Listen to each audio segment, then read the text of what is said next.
Olá, jovens! Mais um dia, mais um vídeo do canal. E que dia é hoje? Pode ser terça, pode ser quinta, pode ser sábado e pode ser um dia qualquer.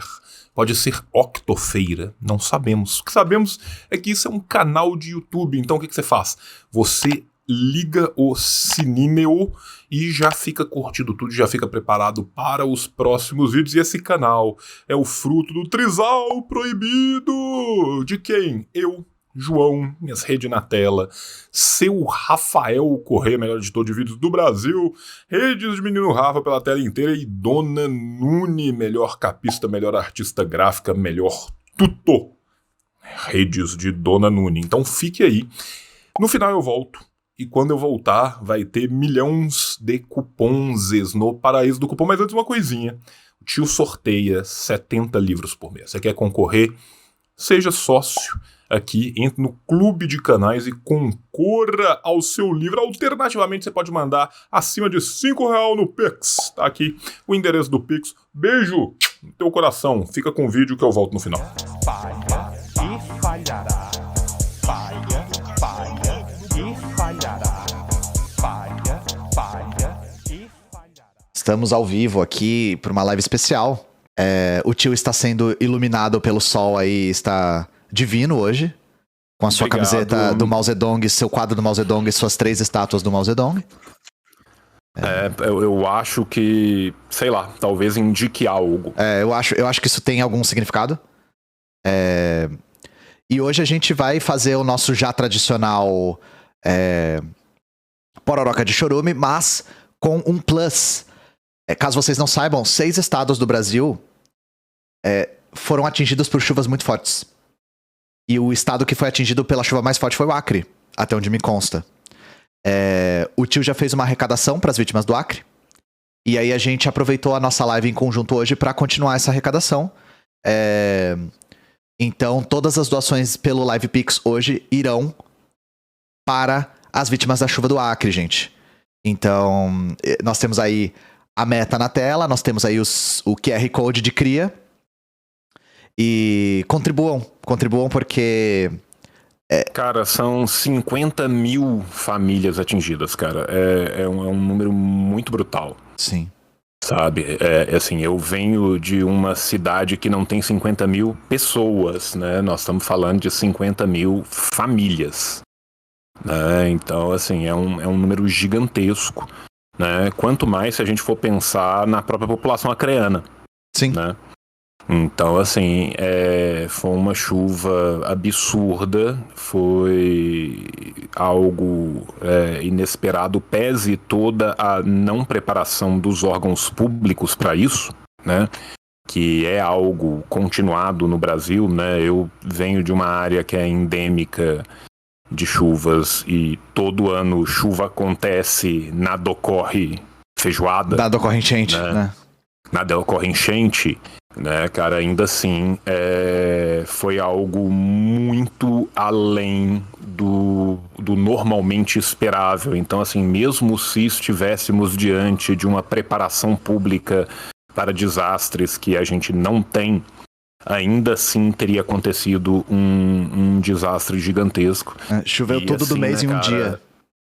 Né, qualquer um de nós que consegue entender o grau de desespero que isso ocorre, a gente sabe, né, que esse tipo de ação é tentar fechar o buraco no galão de 20 litros, né, de água com o adesivo mágico. O flex tape, né? Com o flex tape, mas ainda assim é muito importante. Né, e vai ajudar muita gente. Então, assim, todo mundo que puder, né, contribuir, a gente fica muito grato, porque é algo muito importante. Eu vou tentar encostar a porta aqui, só pra gente ver se a gente consegue, né, ficar com uma luz menos parecida, que eu esteja adorando o deus Atom. Sim. Né? Está sendo arrebatado. Volto em 10 segundos. É isso, gente. Hoje eu quebrei meu tripé, então vocês estão sentindo diferença na luz. Eu tô vendo aqui na câmera que não tá fazendo muita diferença não, mas pra minha sala tá fazendo diferença. Então, é possível que na próxima semana minha luz esteja estranha porque eu vou trocar. Mas obrigado pelas doações que já estão vindo, já tá com R$260 aí.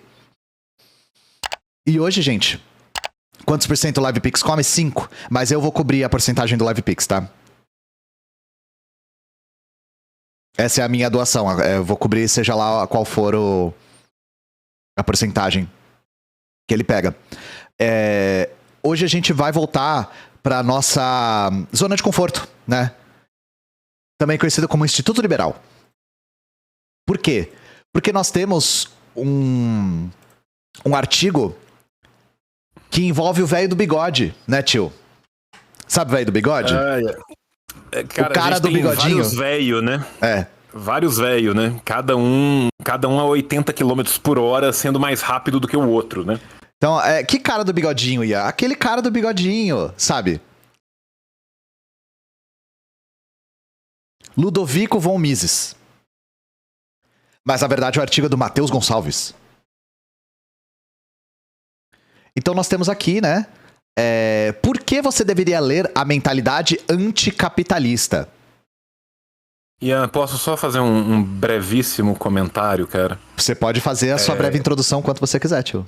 Não é nem isso, cara. O que eu acho fascinante é o conceito de artigo na direita liberal, cara. sim, o tweet, Sabe, né? assim, porque a gente tá falando assim, temos aqui um artigo, né? O artigo, gente, ele é bem curto, tá? Ele é um artigo que você vai ler ali em 5 minutinhos. Deixa eu ver quanto que ele tá dando aqui o tempo. 7 a 10 minutinhos.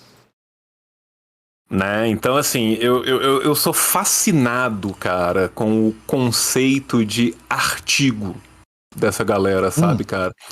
Porque, E a gente tava procurando e a gente achou vários tweets, né?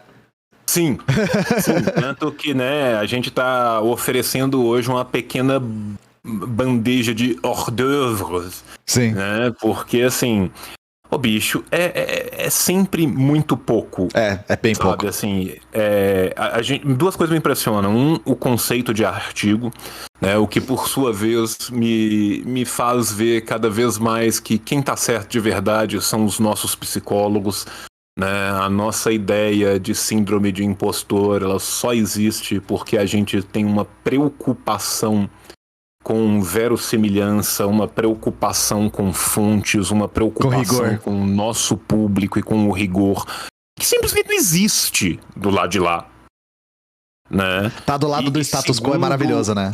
Me impressiona o poder de síntese, cara, porque a capacidade de produzir várias merda num espaço muito curto de tempo, né? É algo fascinante, cara. Como disse eu fico assim... o camarada aí no chat, falou pouco, mas falou merda, né? O famoso. Uhum. Então, o que eu acho interessante aqui, tio, é que nós vamos para o Gimo metaforando, o Gimo microexpressões faciais, porque agora o Mises vai falar sobre a mentalidade anticapitalista. Vai falar sobre o que tá por trás do anticapitalista. O que você prevê para esse texto, João? Eu prevejo algumas coisas. Cara, eu hoje não estou me sentindo tocado pelo dom de Apolo. Agora sim, né, velho? Coisas que eu acho que vão rolar. Vão rolar aquelas coisas do tipo... Olha, apesar de todos os pesares, amamos, sabe? Eu sinto que vai rolar o debate da CNN, porque somos contra o capitalismo. Um debate do CNN Arena, sabe? Não, onde todo mundo vai falar que é contra e depois vai falar a partir do momento que passou o primeiro segundo que é contra, sendo brutalmente a favor, e o que ele é contra é a falta de excessos. O que eu tô compreendendo aqui pela mentalidade anticapitalista é o Mises fazendo uma análise de como é a mente do anticapitalista. Ok. É isso que eu acho que ele vai fazer. E eu acho que ele vai falar que nós, anticapitalistas, somos frustrados, somos beta-cucks, blue pilados. Sim, ok. Eu acho que é isso que tá vindo, sabe? Foi isso que eu compreendi. Como eu não li o livro do Mises, sabe? Esse livro do Mises, eu ainda não tive o desprazer de lê-lo. É aquela coisa que eventualmente terei esse desprazer. Sim. Sabe, eu fico pensando aqui até que ponto vai ser fã ou hater, você entende? A fronteira é tênue, Eu pensei mais do ponto em que até que ponto o nosso libertarianismo ele é anti este capitalismo que tá aí e mais em prol de um capitalismo ainda mais brutal, louco e racista, Sim. sabe? É o famoso, eu o que tá aí, pensei o capitalismo mais nunca nesse- aconteceu, né? É o famoso capitalismo nunca aconteceu. Eu pensei mais nisso, sabe? Malditos metacapitalistas acabaram com o Exato. capitalismo. Exato, os metacapitalistas, né? Beijo, tio Olavo, né? Tá aqui embaixo do João, no fundo da pororoca aqui. Nunca esqueçam, Liberal Tears ali no chapéu dele. Tá, E, gente, então, obrigado assim, pelos R$2.000 já. Pra... Eu fui mais nessa leitura, você foi na outra, né? Então, assim, acho que ironicamente tem chance de nós dois estarmos certos em algum ponto. Assim, ele vai encontrar o ponto de equilíbrio entre o fã e o hater perfeito, né? É isso, cara. Gente, obrigado pelos R$2.000 já de doação. Eu botei uma meta de 10 mil, porque eu imaginei que a gente conseguisse, eu e o João juntos aqui com o nosso público. Mas eu tô já achando que vai passar. Então isso é muito importante. Obrigado de verdade, essa comunidade é fantástica. Cara, o pessoal é demais, velho. Eu fiz, assim, do nada, ex nihilo, né? E eu vou aproveitar para falar aqui, né, com sua audiência que é gigantesca, algo que eu já falei lá no meu canal. Eu, a partir deste mês, absolutamente todos os dias de sorteio, que são o último dia do mês, vão ser voltados para arrecadação para alguma coisa, né? Porque é o dia que mais entra no mês, então eu tô cedendo esse dia pra gente que precisa mais do que eu, sabe? Então, você que também participa lá no meu canal, que tá querendo participar do sorteio de livros, né? Eu subi pra 110 e coloquei alguns livros virtuais também. Todo o sorteio meu de mês agora em diante, enquanto, né, enquanto este vaso ruim aqui não quebrar, o dia do sorteio vai ser dedicado a alguma iniciativa social do nosso campo que a gente puder fortalecer, né? E lá a gente conseguiu R$5.400, assim, sem avisar nada, em 1 hora e pouco, e foi maravilhoso. Então agradeço demais a todos vocês. E o tio me inspirou a fazer a mesma coisa. Eu vou pensar num formato também de fazer uma arrecadação uma vez por mês. Eu acho uma vez por mês bastante razoável. Nós que trabalhamos com esse tipo de coisa, a gente tem que tomar cuidado para não causar fadiga nas pessoas. Para não fazer arrecadações demais e as pessoas ficarem fadigadas e um pouco sobrecarregadas. Mas eu acho que uma vez por mês, dá 12 por ano, é razoável. Nosso público tá grande o suficiente para isso. Então eu vou planejar também de fazer uma que não bata com a do tio. Fazer alternado, né? Você faz no fim do mês, não é, tio? Eu faço no fim do mês. Eu posso fazer no começo. Pode ser a primeira live do mês. Então eu acho legal. O tio me inspirou a fazer isso. E a gente não tinha, pelo menos eu não tinha feito isso até agora, porque como o público não era muito grande, a gente tinha que fazer doações e arrecadações com muita parcimônia para não causar fadiga. Então, mas agora acho que dá. Agora a gente tem força para isso, né?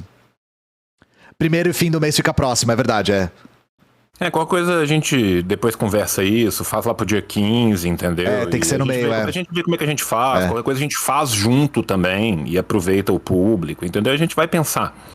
Cuidado com o leão, pois é, né? Tem que tomar cuidado com o leão, é verdade. Dica pra todo mundo também que faz arrecadação, cuidado com o imposto, né? Porque incide imposto, né? Quando o dinheiro fica na sua conta bancária, mas enfim. E sim, gente, eu sou muito inteligente. O começo do mês e o fim do mês ficam muito longe um do outro, né? Vocês sabem disso. Matemática, né, Ian? Matemática então, é meu forte, você sabe, eu sou o pai diesel, né? Cara, mas entre 1 e 31 tem 30, né, porra? Então, caralho. Assim... Mas eu tava pensando na grana que a galera recebe no mês, né? Mas enfim. Vamos ler a mentalidade anticapitalista, tio, e descobrir quem tá certo? Eu gostei que a gente teve interpretações diferentes, porque aí deixa mais emocionante, né? Você quer que eu leia esse, você lê o próximo? Como é que você quer fazer? Da última vez fui eu que li? Você lembra? Eu não lembro, eu acho que da última vez fui eu que li. Eu leio esse então, não tem problema. Tá. Lê o primeiro, lê o segundo. Eu acho que não vai dar tempo, porque esse aqui não é tão pequeno, ó. Não sei se você tá... Então beleza, então lê esse e na próxima vez eu leio. Sim. Se sobrar tempo, aí a gente... Aí a gente vai pra um Amuse-Bush, né, que tem os outros pílulas, né? Por que você deveria ler, abre aspas, a mentalidade anticapitalista, fecha aspas, Instituto Liberal? É do Matheus, deixa eu ver o nome do... Matheus Gonçalves, acho que é o nome do autor. Tem uma biografia dele aqui? Não tem. Não tem. Vamos lá. Você já vai adorar esse começo, João. As pessoas nunca viveram tão bem como após a invenção do capitalismo. Já tá como? Nós já tá como, né? Com esse começo. O que você tem a dizer sobre esse argumento muito comum, tio? Eu tenho muito a dizer. Cara, várias coisas, né, cara? Primeiro, que é muito irônico que as pessoas peguem, né, normalmente gráficos macroeconômicos de séculos de duração, né, para virar e falar assim, olha, se a gente pegar, né, a transição para o capitalismo, mais ou menos aqui no período de acumulação primitiva, logo antes da primeira revolução industrial, e for vendo a qualidade de vida das pessoas até hoje, no século XXI, a gente nota que várias pessoas saíram debaixo da linha da pobreza. E aí elas pegam isso como um argumento para falar ninguém nunca viveu tão bem como após o capitalismo. Aí, cara, tal qual uma linda wave que, se você olha, parece uma salsicha, mas quando você chega mais perto é cheio de altos e baixos e você pode analisar melhor. Quando a gente vai ver qual parte dessas pessoas saíram e onde que essas pessoas saíram, a gente começa a descobrir que a esmagadora maioria das pessoas que saíram de 1950 para frente, onde você tem um grande salto qualitativo e quantitativo desse número, saíram da linha da pobreza na China, saíram da linha da pobreza no Vietnã. Quando você olha um pouco mais atrás, você olha no período entre guerras, você nota que essas pessoas saíram na União das Repúblicas Socialistas Soviéticas. Quando você volta no século XIX e você vai ver quais são esses ganhos se dão exatamente nos momentos de agudização das lutas sociais que são causadas pelos movimentos socialistas, pelos movimentos sociais como um todo.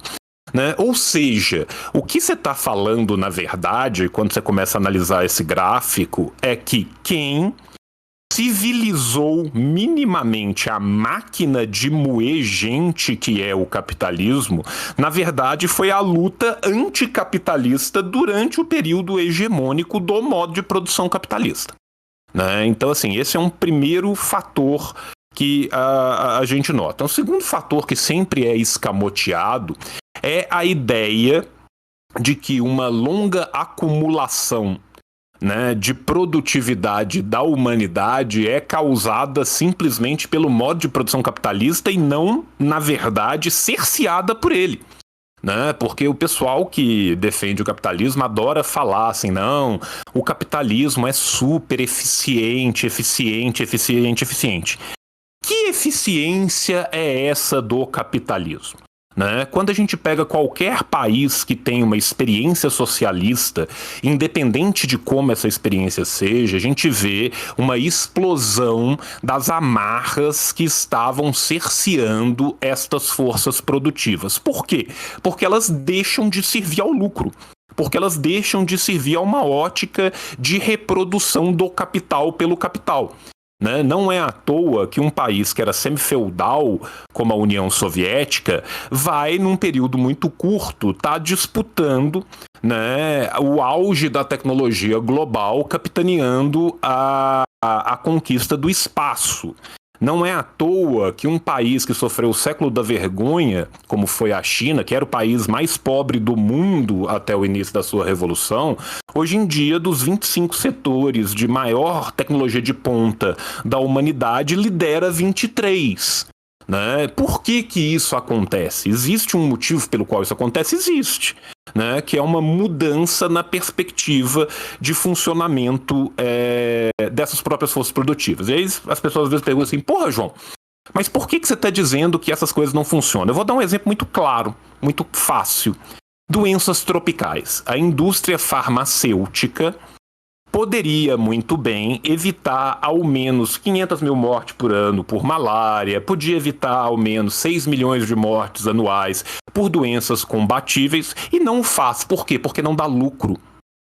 Nos Estados Unidos, um jovem de 21 anos com diabetes, se ele não for rico, ele vai perder o seu pé, ele vai ter milhões de doenças, ele vai eventualmente falecer antes dos 30 por causa de diabetes, algo que não acontece em locais onde o lucro não é nem substituído como ótica, mas é minimamente tirado do primeiro lugar para se pensar numa questão de saúde pública, quanto menos num local onde você vai ter, né, a tentativa de implantação de um modelo socialista do socialismo real ou mesmo um modelo socialista de outras vertentes do socialismo. É só a gente pensar que antes dos ataques da OTAN, o país africano que capitaneava todos os números de qualidade de vida na África era a Líbia. Né, que teve o quê? Uma revolução minimamente nacionalista. Aquilo que o Gaddafi vai chamar de socialismo verde não é o socialismo científico marxiano e engeliano. Né? E ainda assim uma revolução minimamente anticapitalista já foi capaz de liberar forças de produção, né, que estavam cerceadas. Por quê?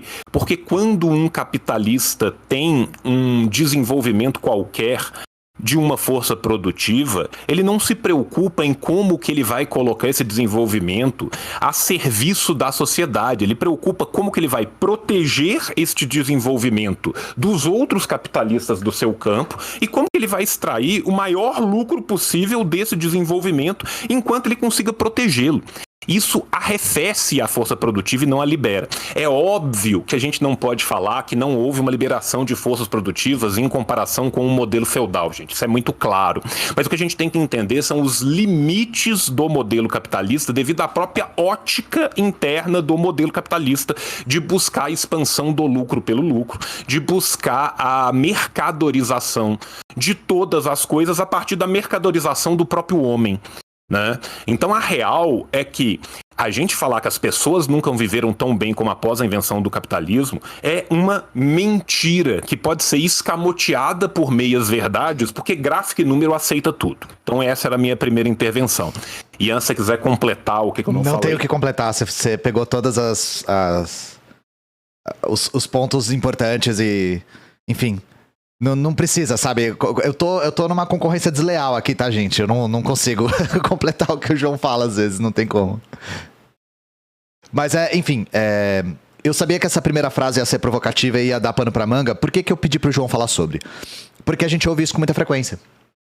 Então eu sabia que o João ia conseguir apresentar pra vocês algumas coisas que são relevantes pra esse tipo de debate, tá? Então vamos continuar. Sabemos que nenhum modelo econômico é perfeito. Contudo, não há como negar que a qualidade e a expectativa de vida, disponibilidade de alimentos e acesso à saúde são comparativamente muito melhores no período capitalista do que ao longo de toda a história. Isso aqui é uma grande ironia, inclusive, a respeito do que a gente acabou de falar, né? E foi o que o tio falou de meias verdades. O que a gente acabou de falar, sabe, cara? Quando a gente fala, por exemplo, de disponibilidade de alimentos e acesso à saúde... Gente, nós vivemos num mundo em que nós somos capazes produtivamente de que nenhum ser humano passe fome há ao menos 50 anos. E ainda assim as pessoas morrem de fome. Nós vivemos num mundo onde todo ano as pessoas morrem de doenças que poderiam ser, já são tratáveis. Nós vivemos num mundo onde doenças não tratáveis continuam sendo doenças não tratáveis porque elas ocorrem em locais periféricos. Se tivesse um surto de malária na Europa Ocidental ou nos Estados Unidos, você pode ficar tranquilo que em 6 meses teria uma vacina contra a malária. Não existe. Por quê? Porque não é interessante para a indústria farmacêutica desenvolver uma vacina para vender para o Chad e para vender para Benin. Ela prefere muito mais pegar algo que poderia ser universal e gratuito, como a insulina, e lucrar bilhões de dólares anualmente em cima de insulina. Tá? Então, que disponibilidade de alimentos é essa? Que acesso à saúde é esse? E quando a gente fala isso, a gente não está falando só da periferia do capitalismo. Gente, há poucas semanas atrás, viralizou no Twitter um vídeo de uma senhora estadunidense sendo expulsa de um hospital e morrendo na rua.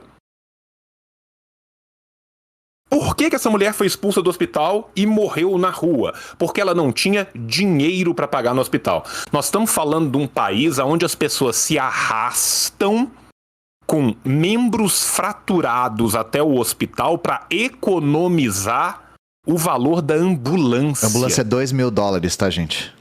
Tá? Isso não é acesso à saúde. Isso não é disponibilidade de alimento. Se eu dependo de ficar recortando o jornal que eu vejo no lixo para minha família poder comer promoções horrorosas de redes massivas de fast food para depois morrer de diabetes, eu não tenho acesso à disponibilidade de alimentos. Sabe? E isso, cara, nós não estamos falando da periferia. Isso nós estamos falando do centro do capitalismo. Quando a gente muda e vai para a Europa e pensa assim, porra, qual é o país da Europa que capitaneia o desenvolvimento econômico europeu? A Alemanha. A Alemanha tem uma crise de desemprego e subemprego dentro dos jovens. Crise essa muito análoga à crise que já varre e varreu Portugal, que já varre e varreu a Espanha, que já varre e varreu a Grécia. Nós estamos falando de 30% dos jovens de origem alemã.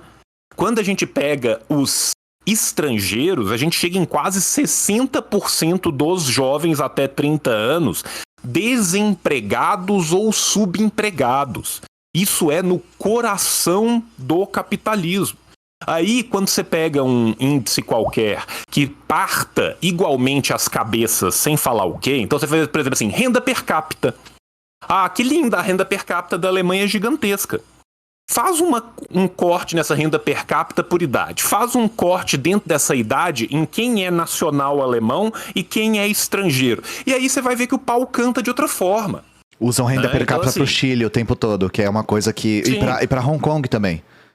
E aí é o exemplo que a gente sempre dá, gente. Se o Bill Gates entrar aqui na minha casa, geralmente não. Imediatamente a renda per capita da minha casa vai ficar muito alta, não é? Isso significa que eu fiquei rico? Não. Significa que isso é um número que oculta a desigualdade que tem dentro de alguma sociedade. Lembrando que a gente glamoriza essa desigualdade, né? A gente viu uma sequência de reportagens glamorizando o apartamento cápsula de 2 metros quadrados na Coreia do Sul. Sim. Olha que coisa insana, cara. E em São Paulo também, não é só não. 2 metros quadrados. Vamos continuar. Mesmo outros sistemas contemporâneos, como o socialismo, se mostraram absolutamente incapazes de trazer os resultados econômicos e sociais minimamente comparáveis ao obtido por países tidos como capitalistas. Novamente, mentira. Isso é uma mentira. Isso é uma mentira muito, muito escabrosa, assim. Mas o tio já falou sobre isso. Não, e aí eu acho que vale a pena a gente bater na mesma tecla que a gente bate sempre, gente. É um absurdo você pensar nisso em perspectiva histórica, mas você sequer precisa pensar disso em perspectiva histórica, porque hoje, 2023, a expectativa de vida de um cubano é maior do que a expectativa de vida de um estadunidense, tá? Hoje. E ele usa a saúde como exemplo ainda por cima. E ele tá usando saúde como exemplo, tá? Então, assim, trazer resultados econômicos e sociais, tá? Resultados econômicos, você pode tirar noves fora a questão do bloqueio, a questão da reconstrução desses países, a questão das guerras que são promovidas contra esses países. E o imperialismo do centro, né? E o imperialismo do centro, pegar só o número e falar assim, não, de fato, a renda per capita alemã é maior do que a renda per capita laosiana. Agora, quando você chega em resultados sociais, meu amigo, nós estamos falando de habitação, nós estamos falando de pleno emprego, nós estamos falando de saúde do berço ao enterro. Gente, enterrar as pessoas é muito caro. No capitalismo, enterrar as pessoas vira um produto. Eu trabalho com isso.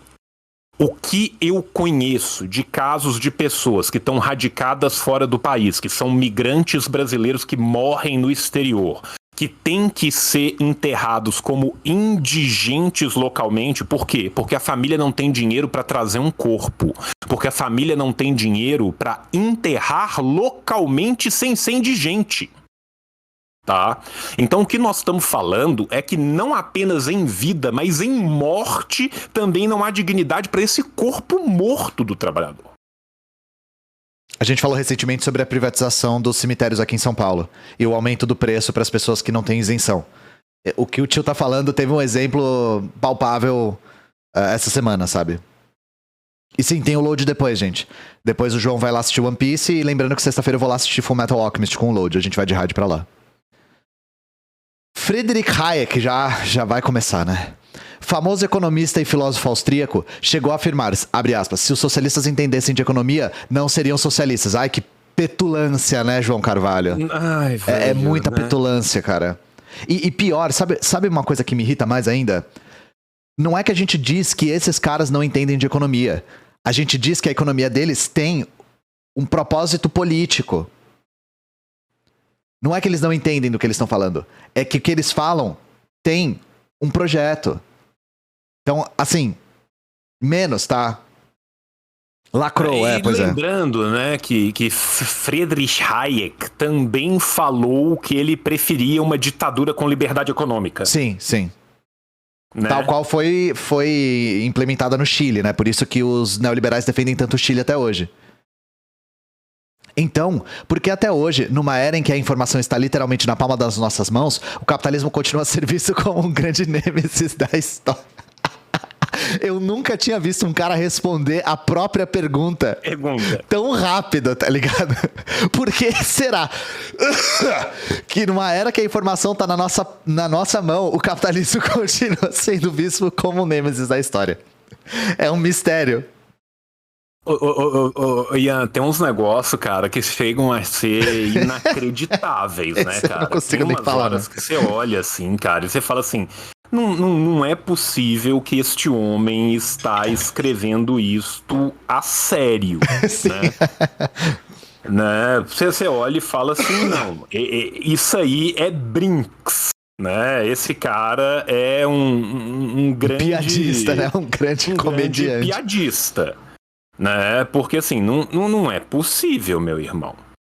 Né? Não é possível que esse homem tá falando isso a sério, sabe? Esse homem tem uma obrigação moral de estar fazendo um xiste, uma pilhéria, uma chalaça, né? Uma grande troça com todos nós que estamos aqui. É pura zombetaria, eu ousaria dizer. Né? Porque o cara tá de brincadeira com a minha cara, velho. Né? Nós estamos falando de um sistema em que as pessoas morrem aos borbotões no mundo inteiro. Né? Por que será que as pessoas que estão morrendo o tempo inteiro aos borbotões estão começando a achar que talvez tenha algo a ver com o que tá rolando? Cara, a gente tá fazendo uma arrecadação para uma tragédia que aconteceu agora no Brasil e que, novamente, a gente sempre reitera que não é uma tragédia natural, é uma tragédia social. A gente tem o tempo todo mapeamento de zonas de risco no Brasil. Nós temos a capacidade de prevenir esse tipo de coisa, pelo menos num nível palpável. Nós sabemos que cada vez mais essas chuvas estão se tornando frequentes por conta das mudanças climáticas e mesmo assim não há o menor interesse em prevenir a vitimização dessas pessoas pelas chuvas que acontecem literalmente todos os anos. A gente literalmente está fazendo uma arrecadação para algo que está no texto. Por que será que o capitalismo continua sendo visto como o grande vilão da história, sendo que todo mundo tem informação? É porque nós temos a informação. Sabe? A resposta está dentro da pergunta. Ian do céu, cara, eu vou dar os dados que eu já dei ad nauseam 200 milhões de vezes, cara. Tá? 8 milhões de pessoas morrem todo ano por falta de água potável. Mais de 7 milhões e meio morrem de fome. 3 milhões morrem só por doenças curáveis. 500 mil, que eu já falei, morrem de malária. Isso são 20 milhões de mortes que podiam ser prevenidas anualmente. tá? Se a gente virar e falar assim, não, beleza, então, né, caiu o leste, caiu a União Soviética no início da década de 90, nós temos 30 anos de pelo menos 20 milhões de mortes preveníveis por ano, tá? Nós estamos falando aqui de 600 milhões de mortes facilmente preveníveis. Por que que um sistema que causa, num quartel de século, 550 milhões de mortes preveníveis é visto como um vilão? Não sei. Mistério, né? O Loucura. camarada perguntou, como é que vocês conseguem ter tantos dados na cabeça? Eu não consigo não, ó. Eu não coloco essa conta em mim, não. Quem consegue ter dado na cabeça é o João. Eu sou péssimo com números. Vocês sabem que eu lendo o número eu falo errado. Sabe? Então, assim, velho, aí um cara vira e fala assim, ah, João, mas quais são as fontes? Unicef. Fontes comunistas, ONU, né? Fontes metacapitalistas. Programa Alimentar da FAO. Tá? Essas são as fontes, gente. Fontes abertas e mensuráveis para todos os lugares. Aí você vai e fala assim, ah, mas tem gente que tá saindo da pobreza. Aonde? Nunca se fala onde, né? E se fala onde, fala que é por conta do capitalismo, né? No caso da China, mas enfim. Por que é tão odiado e por que continua sendo tão atacado nos espaços públicos, hein, tio? Nos espaços públicos.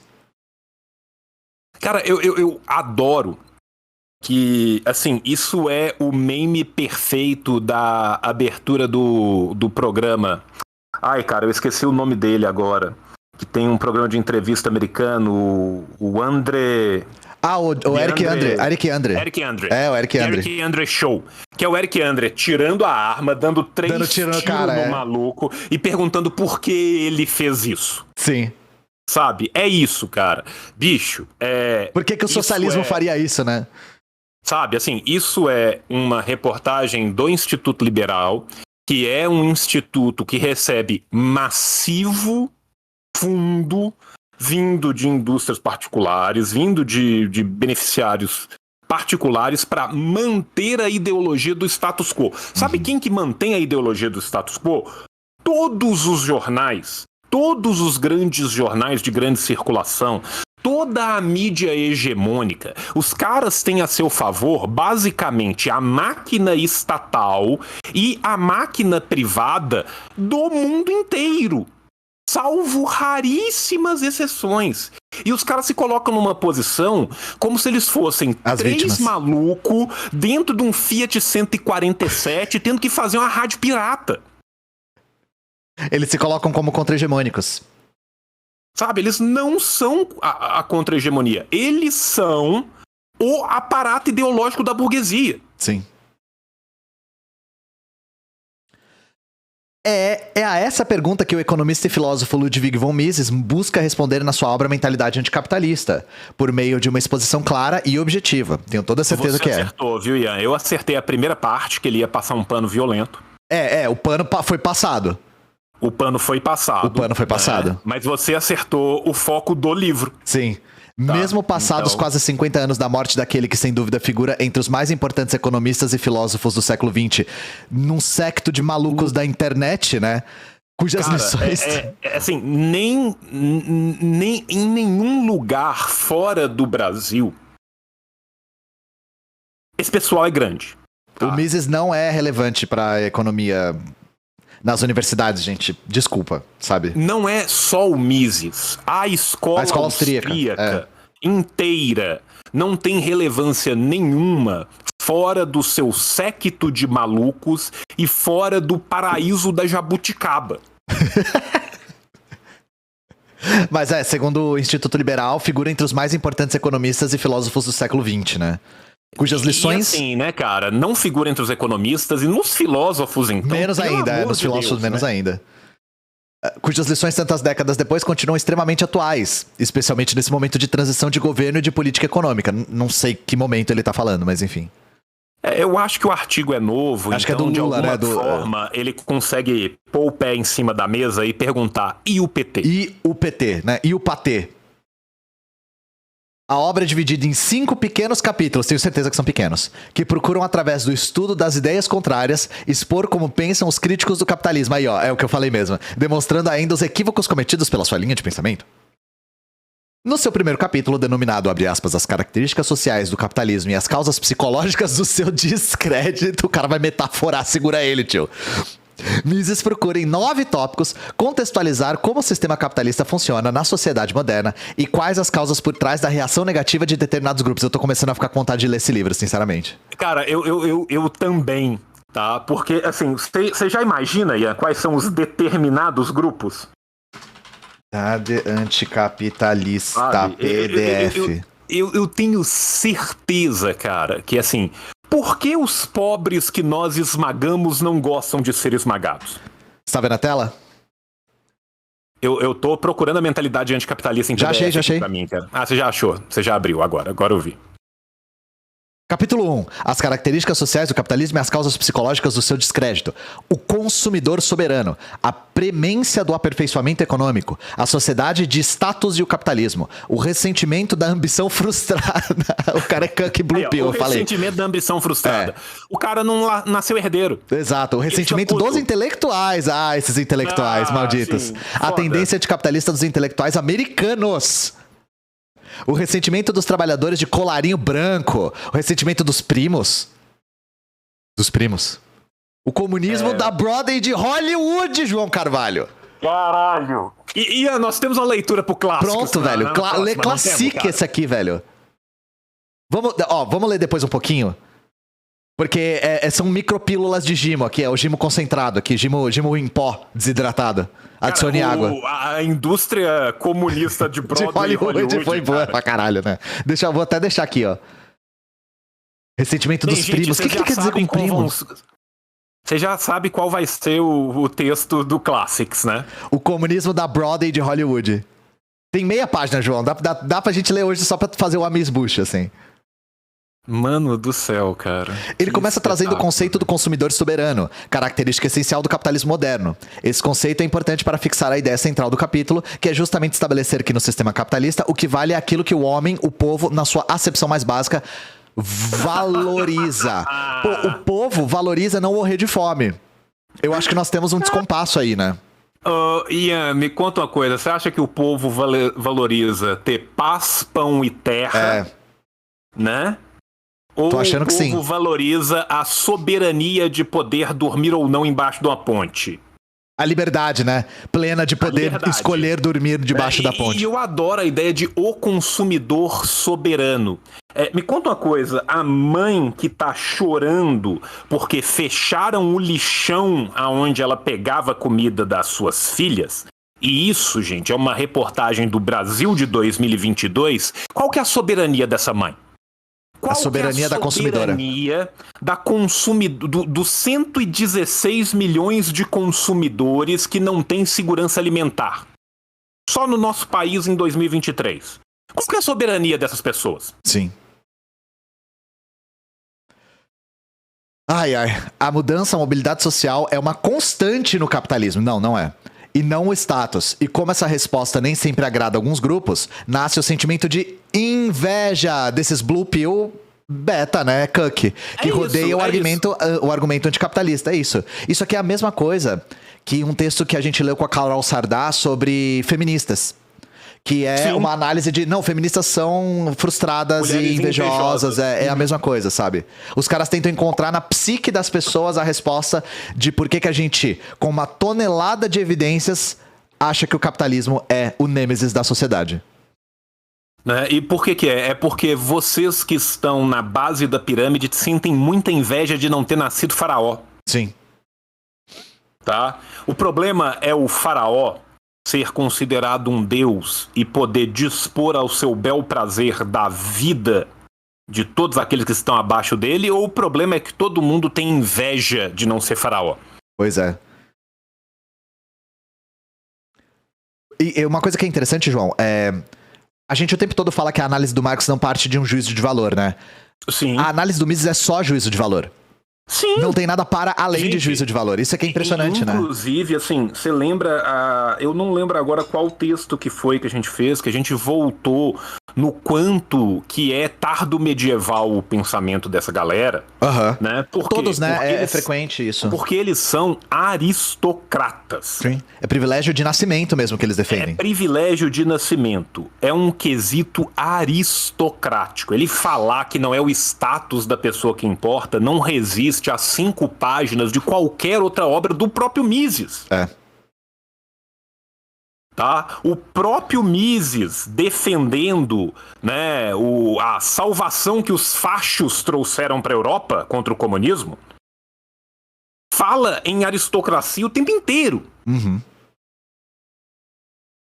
Né? Então, assim, pelo amor de Deus. Cara. Podemos ilustrar essa questão a partir do que Mises nos traz quando fala sobre o ressentimento dos intelectuais, que tecem críticas ao capitalismo pelo fato de o sistema, muitas vezes, parecer beneficiar pessoas que não estão no mesmo nível intelectual que eles. Cara, o argumento... Eu nunca vi esse argumento na minha vida, João Carvalho. Primeiro, ele tá falando de intelectuais eugênicos. Só né, se nesse for, caso. exatamente. Porque real, esse argumento aqui é horroroso. Não, desculpa. O único tipo de intelectual, considerando intelectual aquele que é dotado da possibilidade acadêmica de perseguir uma intelectualidade dentro do molde burguês daquilo que chamamos, né, do estamento intelectual na sociedade contemporânea. Que eu já vi falar que é um absurdo pessoas serem beneficiadas sem o mesmo nível intelectual é o pessoal da eugenia na Alemanha justificando o Porrasmos. Sim. A justificativa do holocausto cigano é essa. Sim. A superioridade intelectual e o mérito dessa superioridade intelectual, né? Sabe? Mas o argumento dos intelectuais não é nós deveríamos ser recompensados tal qual os capitalistas. Eu nunca vi esse argumento em nenhum intelectual sério, tá? Sabe, tudo que eu vejo é o argumento de intelectuais eugênicos. Só se forem eugênicos, exatamente. Né, reclamando disso. Então, por exemplo, assim, quando o Fanon se levanta contra o pessoal da medicina francesa, que era basicamente racista e eugênico, né, quando ele vai escrever o Síndrome Norte-Africano, ele está combatendo esse tipo de argumento. É. Sim. Né? Que eles vão falar, é um absurdo o Pied Noir, né, o colono francês residente na Argélia ou na Tunísia ou em qualquer lugar, ter que se colocar na situação de disputar com o norte-africano, porque o norte-africano moralmente é ruim por causa disso e disso e disso. Sim. Esse era o argumento dos eugenistas racistas da década de 50. Então, outra técnica aqui bastante típica dessa galera. Bom, para além do anti-intelectualismo, né, que a gente vê nesses veículos que usam o Mises como referência como Brasil Paralelo, etc., o próprio Instituto Liberal, nós temos também o espantalho, né, que é um método muito comum. Você cria o seu inimigo, que é o intelectual que fala isso, que não existe em lugar nenhum, e você critica o que você acabou de criar. Cara, assim, esse pessoal vive o Dom Quixote, sabe? Os caras combatem moinhos de vento. Sim. Né? É a famosa moça do cabelo azul. A moça do cabelo azul, a famosa, né? É a famosa moça do cabelo azul na indústria de propaganda. Sim, sim. Sabe? Da lacração, da wokeness, né? Gente, pra quem chegou agora, eu e o tio hoje estamos fazendo uma arrecadação especial para as vítimas das chuvas do Acre, né? Se você puder contribuir, o tio já fez uma arrecadação que deu 5 mil reais, um pouco mais talvez, né? E agora a gente tá complementando, porque... inclusive uma coisa que eu não falei, João, as chuvas que aconteceram não tiveram tanta visibilidade quanto as chuvas do litoral paulista. Então é importante também a gente trazer visibilidade para isso, porque a região norte e a região nordeste também são muito invisibilizadas, né? Quando acontece essa tragédia, ela bate diferente, ela é repercutida de uma maneira diferente. Então, gente, é só lembrar o que aconteceu com a falta de energia elétrica no norte. No Amapá, não foi? Foi no Amapá. Simplesmente não foi noticiado. A gente falou achando em mídia alternativa, sabe? Mas vamos lá. é o muito conhecido caso do jogador de futebol versus professores, que vemos diariamente nas redes sociais, na mídia. Sabe quem eu vejo fazendo isso, João? Gente de direita. Sim. Eu vejo gente de direita falando assim, o Neymar ganha mais que uma professora, por isso o Brasil não vai pra frente. Eu nunca vi alguém de esquerda usando esse argumento como um cerne de uma análise da realidade. Porque as pessoas de esquerda compreendem esse fenômeno e sabem o porquê disso. Os caras acreditam que isso é um desvio moral. A leitura é de que pagar mais ao Neymar do que uma professora é porque o brasileiro não valoriza, o brasileiro médio não valoriza a educação. Essa análise está errada. É uma análise ridícula. É um mecanismo do capitalismo isso acontecer. Sim, e colocar uma pontuação muito importante ali, né? Nunca você vai ver ninguém de esquerda radical falando isso, né? De esquerda radical, é. Não, de esquerda, eu nunca nem vi de esquerda liberal. Não, de esquerda liberal eu já vi. Não. De esquerda liberal eu já vi. Só porque eu não vi não significa que não aconteceu, né? Mas enfim, vamos entrar no nosso campo da esquerda radical. Nós não fazemos esse tipo de análise, tá? Esse tipo de análise de o Brasil não vai pra frente porque o brasileiro não valoriza livro, o brasileiro não valoriza educação, o brasileiro é malandro, ele gosta do jeitinho. Essa é uma análise muito perigosa. E ela é borderline racista também. O ponto que a obra busca demonstrar é que, no sistema capitalista, não é o status de uma pessoa que importará, mas sim se ela consegue atender ao mais soberano dos soberanos, que é o consumidor. Na minha cabeça, as coisas funcionam muito bem, né, João Carvalho? Cara, o idealismo é lindo, né, cara? Você pode falar absolutamente qualquer coisa quando você não tangencia em momento nenhum a realidade dos fatos. Sim. O trabalho dessa galera é muito fácil, cara. Não sei por que a gente tá nesse campo, João Carvalho.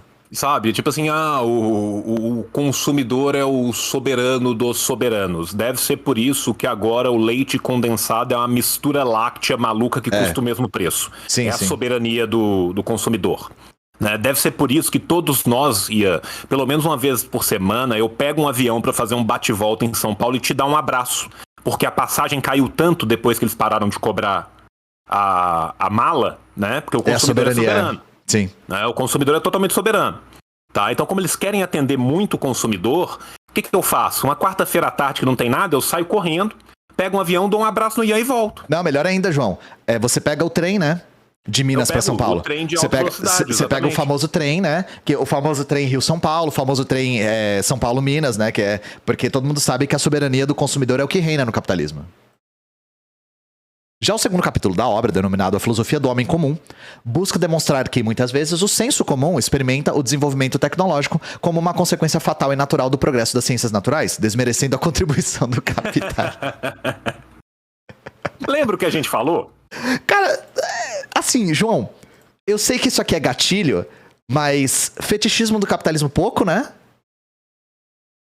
Cara, é foda, né, velho? Porque o que é segundo? Já o segundo capítulo é uma leitura idealizada e burra de um pedaço dos Grundrisse que de alguma forma bateu na cabeça desse homem.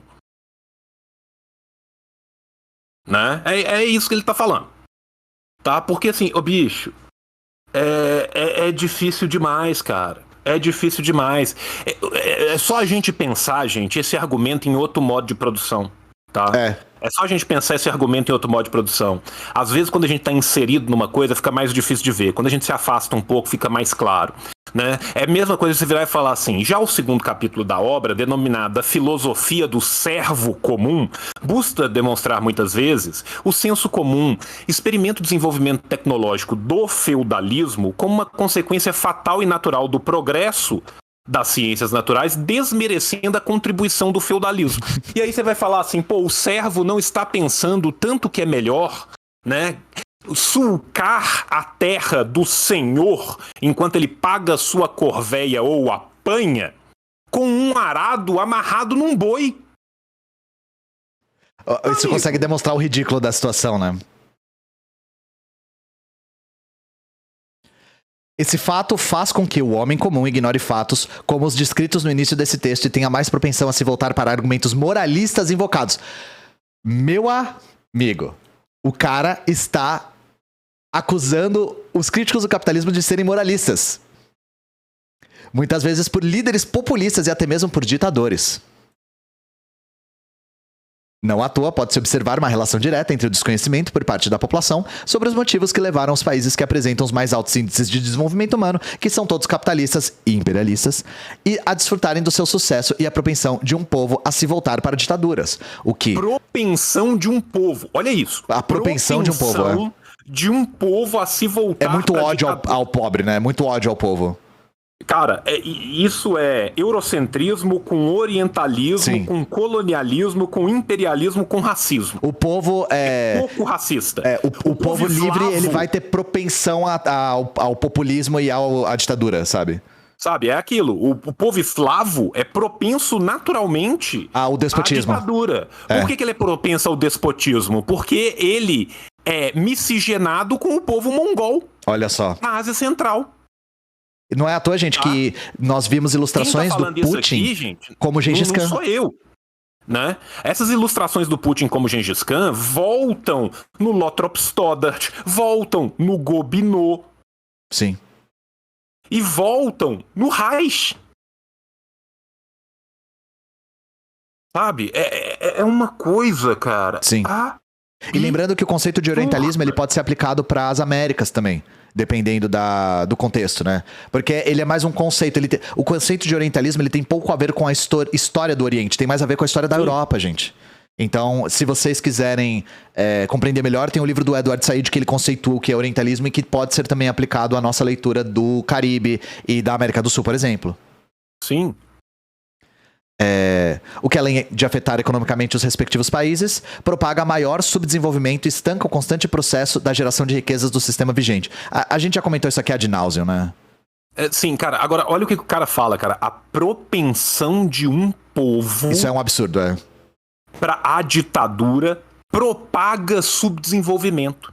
Tá? Então, assim, não é o colonialismo, não é o imperialismo, não são as relações de exploração, não são as relações de expropriação, não são as relações do roubo do valor aferido por meio da mais-valia. Não. Não tem nada a ver com as relações materiais. É a propensão inata de um povo. Vocês percebem que esse argumento é um argumento racista? E, tio, eu faço das palavras do Michael Parente Amarelo as minhas. Anti-histórico. Eu faço da palavra do Michael Parente Amarelo as minhas. A África é rica, a Ásia é rica, a América é rica. Esses países não são subdesenvolvidos, eles são super explorados. É isso, cara. Leiam Michael Walter Parente Amarelo. Rodney, cara. Sabe? Leiam Walter Rodney, cara. Como a Europa subdesenvolveu a África. Sim, esse livro é um clássico. E, gente, só vou fazer um parênteses. Todas as vezes que a gente fala mongol, gentílico da Mongólia, rola uma comoção aí no chat. Ninguém nunca foi banido por se referir ao gentílico da Mongólia como mongol. As pessoas foram banidos por usar a palavra mongol como pejorativa e racista, tá? Isso já aconteceu. A Twitch não é uma máquina que vai, pelo algoritmo, banir a gente por conta da palavra em si. Então, não se preocupem com isso, tá? Nós estamos falando da história. A gente não tá usando a palavra para o seu sentido derrogatório e racista, tá? Quem é o Michael Parente Amarelo? Michael Parente é um marxista estadunidense que tem um vídeo muito clássico dele dando uma palestra numa universidade e o vídeo tá amarelo. Lembra a Xuxa Verde? Porque assim, gente, o vídeo foi filmado num VHS. O VHS que ficou deteriorado. O VHS foi deteriorado. E aí ele virou cinema iraniano. Sim, entendeu? sim. Todos os tons pastéis ao mesmo tempo agora. Então a gente fala o Michael Parente Amarelo, né? Porque o vídeo tá todo amarelado. Tipo Xuxa Verde, foi o que eu falei. Brizola Verde também. Brizola Verde é foda. No seu terceiro capítulo, A Literatura sob o Capitalismo, Mises aborda como a literatura e a classe artística tratam o capitalismo, demonstrando que muito do ódio se verifica contra o sistema vem de concepções caricatas advindas desse meio. O cara é anti-arte, anti-intelectual, anti-tudo, anti-povo. Os caras, tipo, todos estão contra nós somos as vítimas, nós somos contra-hegemônicos. Por que essas pessoas falam tão mal do capitalismo? Cara, é basicamente porque todo mundo nos odeia se os nossos monóculos e nossas cartolas são lindos. Sim, é a frase do filme dos Simpsons. Por que tudo que eu chicoteio me abandona? Isso. É a frase, assim, por que tudo que eu chicoteio me abandona? Ele explica essa imagem em uma rápida passagem. Cara, isso aqui bate diferente, né? Uma rápida passagem. Quando trata dos autores socialistas, que normalmente não se contentam em descrever as condições das vítimas do capitalismo, tá? Vítimas entre aspas, inclusive, mas também fazem questão de destacar aqueles que eles consideram como inseridos no arquétipo do vilão, que é o empresário, o burguês. Não é difícil trazer essa concepção para a nossa realidade. Quem nunca reparou como o empresário é retratado nas novelas e filmes exibidos na televisão aberta? Caralho, é muito chororô, João Carvalho. Ai, é muito chororô, velho. Cara, velho. Essa galera chama a gente de mimizenta, mano. É isso, cara. É isso, sabe? Essa galera é a galera que fala que a esquerda reclama e fica de mimimi, cara. Os caras estão literalmente colocando a barrinha na bicicleta, caindo no chão, sabe? E chorando sem parar um segundo. Pobres vítimas, cara. Tudo que eles têm são suas mansões, seus meios de produção, né? Tudo que eu tenho são os meios de produção. Tudo que nós temos são os meios de produção e o nosso ódio infindo pelo restante da humanidade. E ainda assim, vocês não querem nos carregar em liteiras. É uma pena, né? A liteira não tá sendo mais carregada. Sabe, é isso, cara. Os caras olham e falam assim, eu comprei uma liteira linda. Sim. Muito mais linda do que seu filho que morreu de asma. Agora a liteira tem uma almofadinha pra você pôr no ombro, né? Você quis carregar o caixão dele e não quis carregar a minha liteira. Mesmo sendo responsável por criar empregos é a rua do emprego, hein, João Carvalho? Eu, não sei você, mas aqui em São Paulo eu evito passar na rua do emprego. Porque alguém pode me dar um emprego sem querer. Eu posso estar passando. Eu tento evitar a rua do emprego, eu contorno. Toda vez que eu vejo na rua um cara com um monóculo e uma cartola, se ele tem uma bengala, eu corro, porque eu sei que ele vai me puxar com a bengala pra dentro de um emprego. Eu tento evitar deixar meu RG cair no chão, porque alguém pode me dar um emprego. Gerar oportunidades. Normalmente, o empresário é o vilão da história, visto como cruel, calculista e explorador. Alguém que só pensa no lucro e muitas vezes só tenta atrapalhar a vida do protagonista. Esse viés preconceituoso e tendencioso acaba por repercutir na população, o que explica muitos dos ataques irracionais ao capitalismo que negam suas benesses. Ai, ai. A benesse de poder vender o seu corpo para tentar não morrer de fome. Numa vida de sofrimento e alienação. Obrigado, Master. O quarto capítulo da obra, denominado As Objeções Não Econômicas ao Capitalismo, busca demonstrar que na falta de argumentos técnicos e fatos, que é o forte do Mises, né? Argumentos técnicos e fatos, a objeção ao capitalismo acaba se fundando em conceitos vagos, não ligados à economia, baseados exclusivamente em uma moral superior.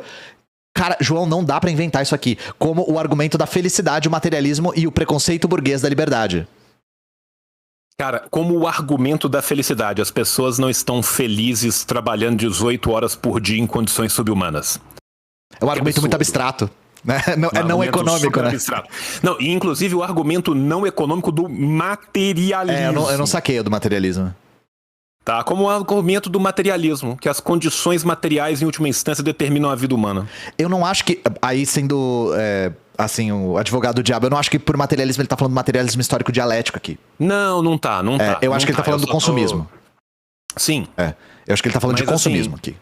Cara, e a liberdade difusa desses homens, cara, que é uma liberdade que eles se agarram com unhas e dentes, desde que seja uma liberdade pra nazista ser nazista, facho ser facho, gente rica poder ter servo e ter escravo. Liberdade de usufruto e restrito da propriedade privada, gente. É simples assim, sabe? Não tem nada de moral nisso. Isso aqui é uma coisa bastante objetiva, inclusive. E detalhe, né? Qual que é a propriedade privada que eles perderam que dói mais? A escravidão, obviamente, né? Vimos muito disso nessa última campanha eleitoral, acho que ele tá falando do Lula, né? E estamos vendo até hoje sendo colocado em prática pelo novo governo, desculpa. O estudo da ciência econômica e a análise dos fatos são colocados de lado em prol de decisões baseadas em conceitos morais. Aqui ele tá falando que talvez o governo dê dinheiro para as pessoas não morrerem de fome. Exato. Moral seria tipo o Lula querer erradicar a fome no Brasil pela segunda vez, né? E aí, gente, eu só quero comentar um detalhe que absolutamente todos os estudos econômicos sérios no planeta mostram que verter renda para as clivagens mais baixas dentro de uma sociedade capitalista gera uma produção maior do que o que foi vertido. Sim. Todos eles, tá?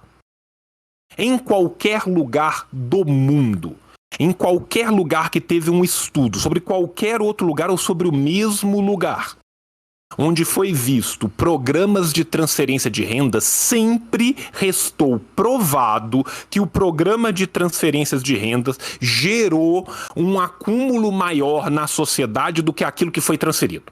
E é por isso que a gente fala que a pauta da renda básica universal não é uma pauta revolucionária, gente. Sim. E é por isso que ela é tão apoiada por liberais. É isso que o João tá falando, sabe? Só que nem isso esses caras querem.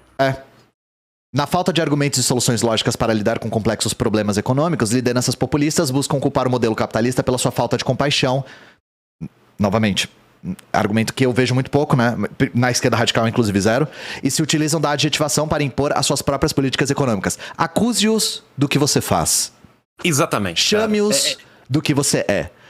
A obra é encerrada no capítulo 5, denominado Anticomunismo versus Capitalismo, na qual consolida as lições anteriores, reforçando que a mentalidade anticapitalista precisa ser combatida, mas que o seu combate não é fácil, de tão fortemente enraizada que está em nossa sociedade, porque ela não é combatida, né? Em todos os meios de comunicação palpáveis, né? Então, velho, me impressiona, cara, como que os caras que têm literalmente tudo a favor deles e na mão conseguem culpabilizar o que não existe. Sim. Sabe, os caras falam, velho, de um jeito que você imagina que quando você pegasse a Folha de São Paulo, tivesse uma foice e um martelo de todo tamanho e o lema da Folha fosse Trabalhadores Univos. E isso é uma coisa interessante, João. Essa vertente de neoliberalismo, ultracapitalismo, libertarianismo, tenta convencer os seus leitores e os seus seguidores de que eles são os verdadeiros revolucionários. Sim. E de que o ponto de vista deles é de uma espécie de neocapitalismo revolucionário. De que eles estão promovendo alguma forma de ruptura. E isso é interessante porque nós vemos, por exemplo,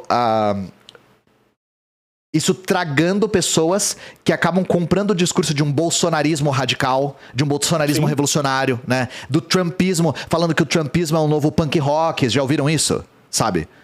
Então isso aqui é uma tática que eu não sei se ela é inédita, mas ela é muito eficiente. Não é. Essa é uma tática, cara, que o paleoconservadorismo já tentava. Sim, sim. Essa é uma tática muito antiga, cara. Inclusive, essa é uma tática que funcionou muito bem pro fascismo italiano, cara. Verdade, A cooptação de massas no fascismo italiano segue muito essa linha. É verdade. De ser uma espécie de capitalismo revolucionário, né? De tentarem apresentar uma forma de ultracapitalismo, só que com uma roupagem de radicalidade, né? Exatamente. Um passo fundamental para isso é conhecer por dentro como pensa o anticapitalista, pois não devemos esquecer que esse conjunto de ideias não é aleatório e muito menos irracional. Há bases sólidas que, apesar de fundadas sobre falácias e premissas equivocadas, são muito fortes e só podem ser combatidas por aqueles que também as entendam em sua profundidade. Trata-se, acima de tudo, de respeitar e compreender a ciência econômica. É essa a principal lição do livro. Uma pena que alguns políticos, que se dizem defensores da ciência, continuam em estado de negação para com a ciência econômica, ignorando as importantes lições dessa magnífica obra. Matheus Gonçalves Amorim, associado 2, segundo do Instituto Líderes do Amanhã. Né, João Carvalho? Você tem 10 minutinhos aí pra gente ver o comunismo na Broadway? Tenho. Vamos ver o comunismo na Broadway. Esse aqui é o livro do Mises, gente. Vamos dar uma olhadinha. O comunismo da Broadway de Hollywood. Aumenta pro pessoal conseguir ver em casa, cara. Acho que já tá bem grande. Não, agora sim, é porque eu falei antes de aparecer, que eu tô acompanhando na Twitch. As inúmeras pessoas a quem o capitalismo proporcionou rendimentos confortáveis e lazer vivem à busca de divertimento. Multidões frequentam os teatros. Calma aí. As inúmeras pessoas a quem o capitalismo proporcionou rendimentos confortáveis e lazer vivem à busca de divertimento. Frase esquisita. Não são tão inúmeras assim. Primeiro são poucas, assim. Mas sei lá, a frase tá redigida de um jeito estranho. Mas quando você pensa, cara, quem são as pessoas que de fato, né, o capitalismo proporciona rendimento confortável e lazer? De fato, elas vivem à busca de divertimento. Né? Vamos ver a linda vida dos jet-setters internacionais. Uhum. Né? O que ele fala? Aí eu me pergunto, fã ou hater? Enfim, é verdade. Isso aqui parece essa primeira frase, tirando a palavra inúmeras, a frase é meio fã ou hater, assim. Multidões frequentam os teatros, porque ele tá tentando nos convencer de que multidões foram beneficiados pelos rendimentos confortáveis do capitalismo. E venhamos e convenhamos, multidões não frequentam os teatros. Verdade. A dinheiro não... Lembrando que esse livro é da década de 30, né? Eu não sei o ano dele, cara. Agora eu fiquei curioso. Dá uma olhadinha. Há dinheiro no mundo do espetáculo. Atores populares e dramaturgos recebem somas compostas de, no mínimo, 6 algarismos. Vivem em verdadeiros palácios com mordomos e piscinas. É evidente que não passam fome. Mesmo assim, Hollywood e Broadway, os famosos centros da indústria do espetáculo, são focos de comunismo, João Carvalho. Autores e atores podem ser identificados entre os mais fanáticos defensores do regime soviético. De quando que é o livro? Eu fiquei curioso agora. Eu tô procurando aqui, desculpa, cara, a mentalidade. 56. 56, você achou aí? 56. 56. Ou seja... Macartismo pouco, né? Exatamente. É isso que eu ia falar, cara. Nós estamos no auge da perseguição macartista, cara. Nós estamos no auge da perseguição macartista. Tinha lista suja. Tentou se explicar esse fenômeno de vários modos. É difícil explicar um fenômeno que não tá acontecendo, né, João? Aí você vai começar a entrar em parafuso mesmo, né? Há uma ponta de verdade na maioria dessas interpretações. Eu não fumo ponta, desculpa vocês. Sabemos. No entanto, nenhuma leva em conta o principal motivo que conduz os campeões do palco e da tela às fileiras dos revolucionários. No capitalismo, o sucesso material depende da apreciação das realizações da pessoa por parte do consumidor, que é soberano. Se você repetir a mentira 1000 vezes, ela vira verdade, né? Sim. Quanto a isso, não existe diferença entre os serviços prestados por um fabricante e os prestados por um produtor, ator ou dramaturgo. Contudo, a consciência dessa dependência faz com que quem trabalha no mundo do espetáculo fique muito mais preocupado do que quem fornece ao consumidor coisas tangíveis. João Carvalho, você quer apostar quanto que ele não vai dar nenhum exemplo? Não vai dar nenhum exemplo, e mais do que isso, o próprio exemplo que ele está construindo destrói o que ele está falando sobre multidões frequentam teatro. Se ele está construindo um exemplo que uma clivagem muito específica da sociedade é capaz de consumir, entre aspas, cultura, então como que as multidões frequentam os teatros? Mas onde que ele está dizendo isso? Olha só, ele está falando aqui, quanto a isso não existe diferença dos serviços prestados por um fabricante e um produtor. Contudo, a consciência dessa dependência faz com que quem trabalhe no mundo do espetáculo fique mais preocupado do que quem fornece a consumidor coisas tangíveis. Preocupado com quem? Com os seus consumidores. Por quê? Porque os consumidores não são os mesmos. Sim. Vamos ver o final do argumento dele, pra ver se ele chega nessa conclusão. Os fabricantes de mercadorias palpáveis sabem bem que os seus produtos são comprados por suas propriedades físicas. Não necessariamente, mas não vamos entrar nesse mérito agora. Podem ter uma expectativa razoável de que o público continue solicitando esses artigos enquanto nada melhor ou mais barato não lhes for oferecido, pois é improvável que as necessidades satisfeitas por essas mercadorias venham a se alterar no futuro próximo. A situação do mercado para tais mercadorias pode, de certa forma, ser prevista por empresários inteligentes. Meu Deus. Com um certo grau de confiança, podem adivinhar o futuro. Agora ele vai ir para a próxima fase, onde ele vai falar o que eu tô falando. Com as diversões é diferente. As pessoas procuram divertir-se porque estão entediadas. Já tá errado aí. Já tá totalmente errado aqui.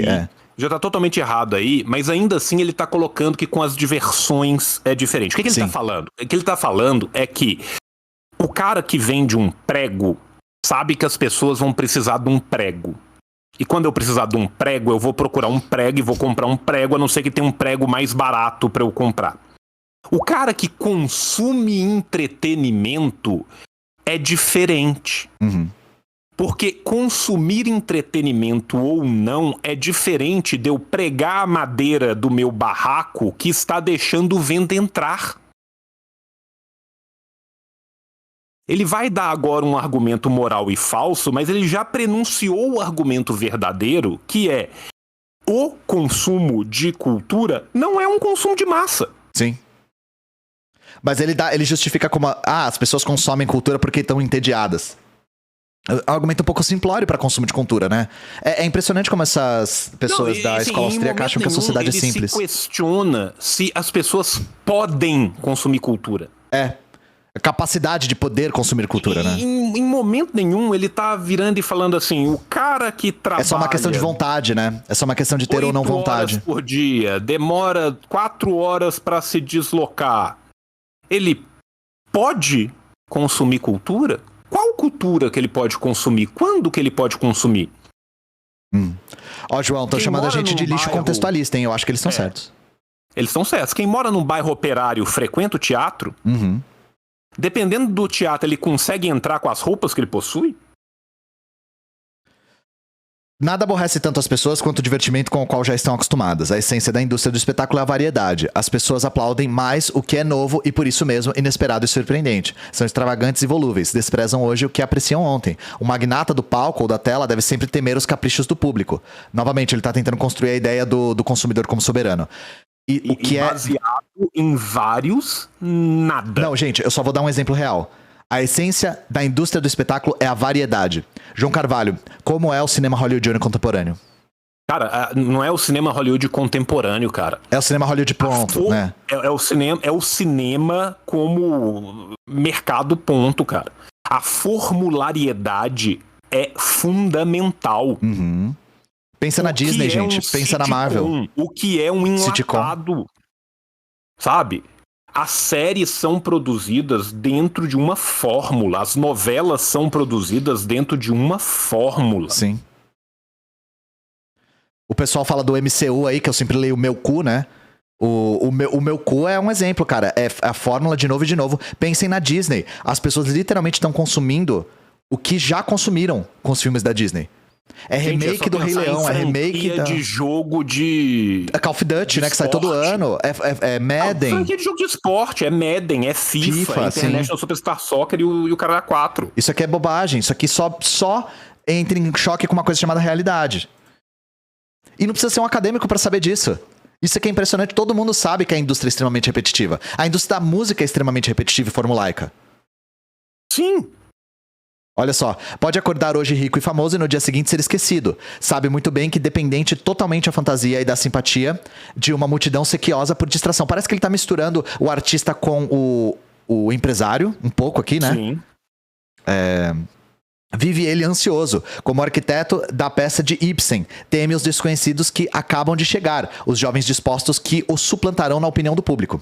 É óbvio que nada pode aliviar a ansiedade das pessoas. Né, Ian, se tem uma coisa que o populacho consome é releituras de A Casa de Bonecas de Ibsen. Sim. Né? Se tem uma coisa que a galera consome sempre é dramaturgia norueguesa. É muito comum, né? Novamente, 1956 esse texto aqui, tá, gente? Só pra vocês saberem de quando ele tá falando, né? É óbvio que nada pode aliviar a ansiedade das pessoas do espetáculo. Por isso, eles se agarram em qualquer ninharia. O comunismo pensam alguns, lhes trará libertação. Não é um sistema que torna todos felizes? Ninguém nunca disse isso, tá? Quero ver o Mises pegar uma citação falando assim, o comunismo vai fazer todo mundo ficar feliz. Não há homens famosos que declaram que todos os males da humanidade são causados pelo capitalismo? Não, ninguém fala isso também. E que serão eliminados pelo comunismo? Não, ninguém fala isso. Não são também essas pessoas trabalhadoras companheiros de todos os outros trabalhadores?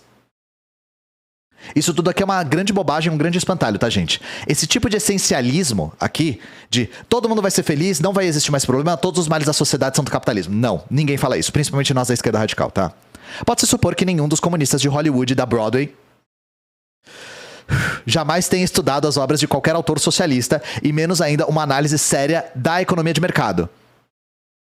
Ou seja, não são socialistas. Mas beleza. Mas é precisamente esse fato que para as estrelas, dançarinas e cantoras, para autores e produtores de comédias, filmes de canções, traz a estranha ilusão de que suas mágoas passadas desaparecerão tão logo os despojadores sejam despojados. Há quem culpe o capitalismo pela estupidez e grosseria de muitos produtos da indústria do espetáculo. Não é preciso discutir esse assunto. Mas vale a pena, mas com um M maiúsculo, vale a pena lembrar que nenhum outro meio norte-americano apoiou com mais entusiasmo o comunismo do que as pessoas que trabalham para a produção dessas estúpidas peças e filmes. Quando um futuro historiador pesquisar os fatos pouco significativos que Taine tanto apreciava e considerava fontes de estudo, não deve deixar de mencionar o papel que a mais famosa artista do mundo em striptease desempenhou no movimento radical norte-americano. Nota de rodapé. Eugene Lyon. Cara... Ai.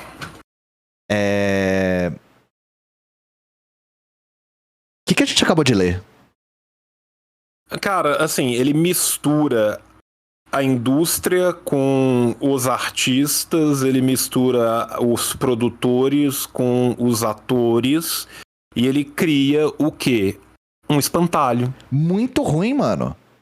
Cria um espantalho maluco, tá? Você vê que a única nota de rodapé que ele tem é pra falar de um artista burlesco de striptease. É a única nota de rodapé. Nenhuma das outras afirmações que ele traz tem nenhum tipo de citação material. Eugene Lyon é um autor. Sim.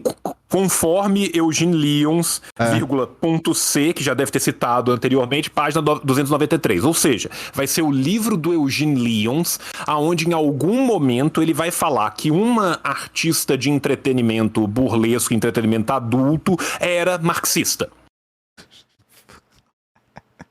E aí ele tá falando que a partir disso, ele pode falar que toda a indústria de entretenimento estadunidense é comunista. Vamos falar da realidade um pouquinho, João, antes da gente ir? Vamos. O que estava acontecendo na década de 50? Principalmente depois da Guerra da Coreia, né? Principalmente depois da Revolução Chinesa. E também em 56 já estava acontecendo a Revolução Argelina, não é? Sim. Como estava a Guerra Fria? Principalmente no aspecto cultural nos Estados Unidos.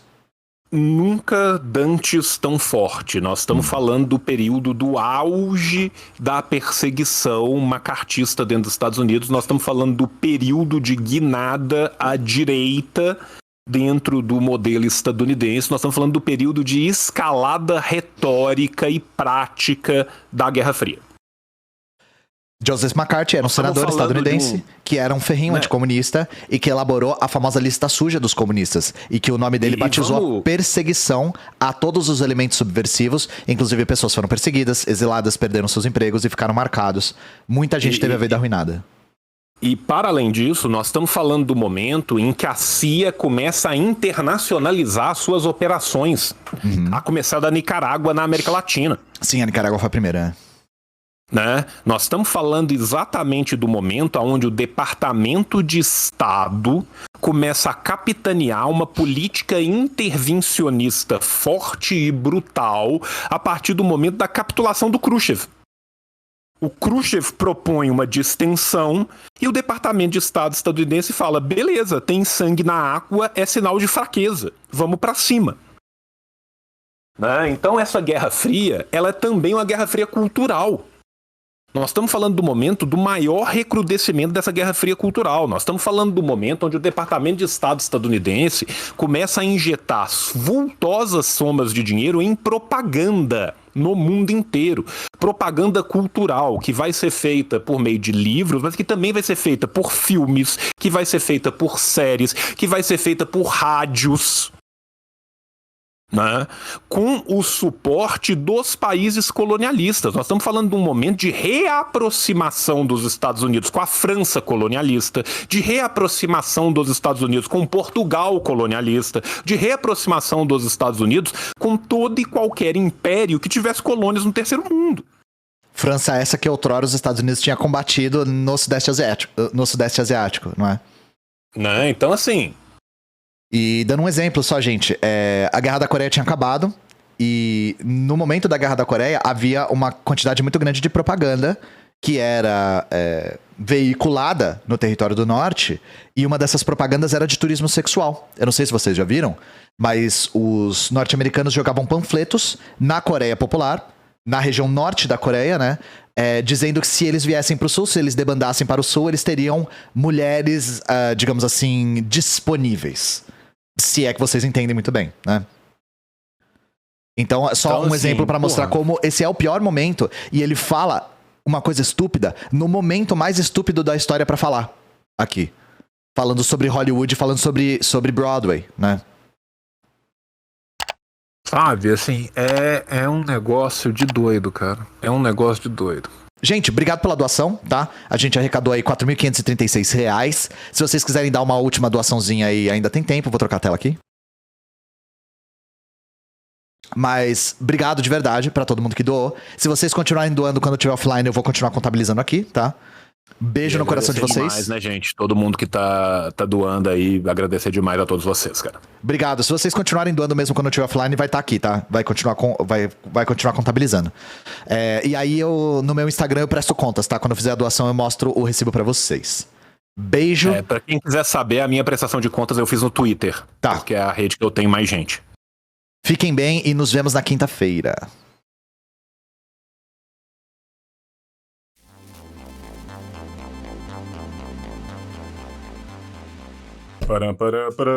Terminou, mas não terminou. Não terminou, sabe por quê? Porque tem paraíso dos cupom. Tem cupom para um caralho. Tá cheio de cupom. Vamos lá. Assim disse João. Cupom nas Ciências Revolucionárias. Se você quiser entrar, o link tá aparecendo aí. Mas você fala, João, você tem cupom na Boitempo? Tenho. Assim disse João, 20% de cupom na Boitempo. João, tem cupom na Revolustore? Tem. Assim disse o João, 20. A partir de 2 pôsteres você ganha 20%. Mas João, eu queria comprar um livro do Lavra Palavra. Tem também. Assim disse o João, 15% nos livros do Lava Palavra. Mas, João, eu queria um livro do Ruptura Editorial, mas tem, fica tranquilo, assim disse o João. Só assim disse o João, você ganha 15% lá. Ah, mas eu queria fazer um curso da classe esquerda. Fica tranquilo, também temos um cupom na classe esquerda. Assim disse o João, tudo junto, 15%. Mas, João, eu queria, na verdade, um livro da autonomia literária. Eu tenho um cupom de R$20 na autonomia literária. Hashtag assim disse o João, mas, João, não é o bastante, eu preciso de mais cupons. Eu preciso de um cupom para eu aprender mandarim. Então fala Xie Guhan Lao Xi. Por quê? Porque lá no Gunhan Mandarim a gente tem também um cupom de 20% de desconto no curso, tá? Assim disse o João, 20 Guhan Mandarim. Tá o link aqui embaixo. Milhões de cupons. Em breve a gente volta com outro vídeo. Assina o canal, liga o sininho, curte, comenta, printa um QR Code, tatua na testa, faz o que você quiser. Beijo no teu coração e tchau, tchau. O capitalismo falhou, falha e falhará em cada uma das sociedades aonde